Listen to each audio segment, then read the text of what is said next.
हमने कहा है कि पहली बात तो आप देखिए कि जब भारतीय जनता पार्टी की सरकार बनी, जब पहली सरकार बनी थी, हम ही राज्य के मुख्यमंत्री थे और सर्वदलीय हमने मीटिंग बुला करके सर्वसम्मत से सभी दलों ने जो कहा, उस समय बिहार की जो नियमावली थी उसको हम लोगों ने अंगीकार किया।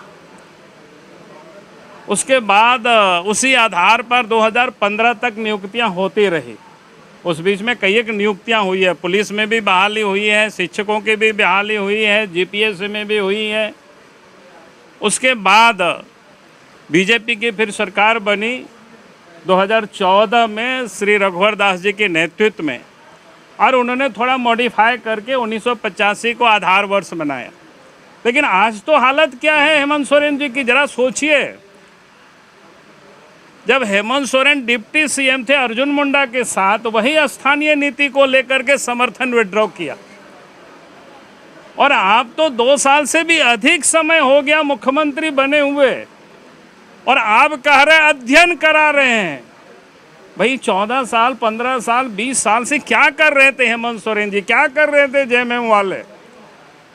इसलिए उनकी कोई नीति नहीं, उनको कोई समझ में खुद के भी नहीं आती है, और वो बिल्कुल और निर्णय की और समझ में अभी भी कह रहे हैं कि वो अध्ययन करा रहे हैं। आप आज सुने आपने सदन में उन्होंने क्या जवाब दिया? अध्ययन करा रहे हैं।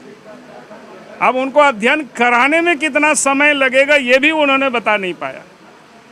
इसलिए उनसे कोई उम्मीद नहीं कर रहा है, इस राज्य की जनता, यहाँ की नौजवान उम्मीद नहीं कर रही है। और मैंने तो लोगों को कहा कि भाई आप इसे बहुत अधिक उम्मीद मत करो, थोड़े दिन और इंतजार करो, समय आने दो, सब ठीक कर देंगे।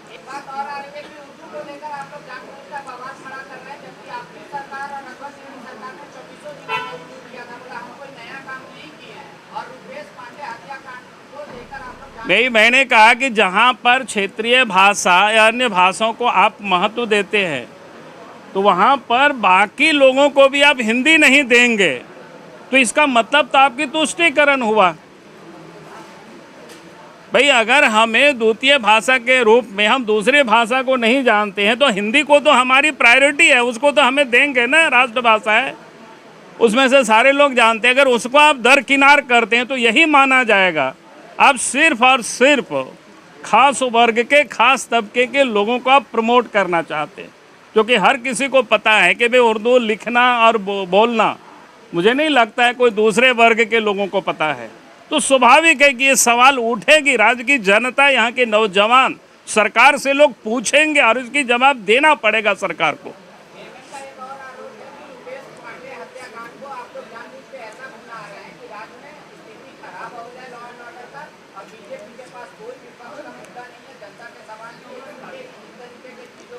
देखिए आज इस प्रदेश में हालत क्या बनी, यही सरकार ने मॉब लिंचिंग को लेकर के कानून पारित करती है और कहती है 2 से अधिक की संख्या होगी तो उसको मॉब लिंचिंग मानी जाएगी।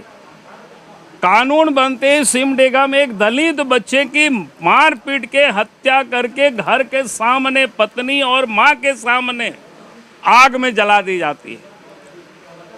वहां एक नहीं 2-2 थाना के पुलिस उपस्थित थी, और आज तक उन पुलिसों के ऊपर कार्रवाई नहीं हुई। अगर हम सब लोग वहां जाते नहीं तो अभियुक्तों की गिरफ्तारी भी नहीं होती। और उसके बाद बरही की घटना रुपेश पांडे के साथ होती है, और उसके बाद घटना होती है तो हम लोगों ने नहीं किया था। 4 जिला की सरकार ने नेट को, इंटरनेट को बंद कर दिया था।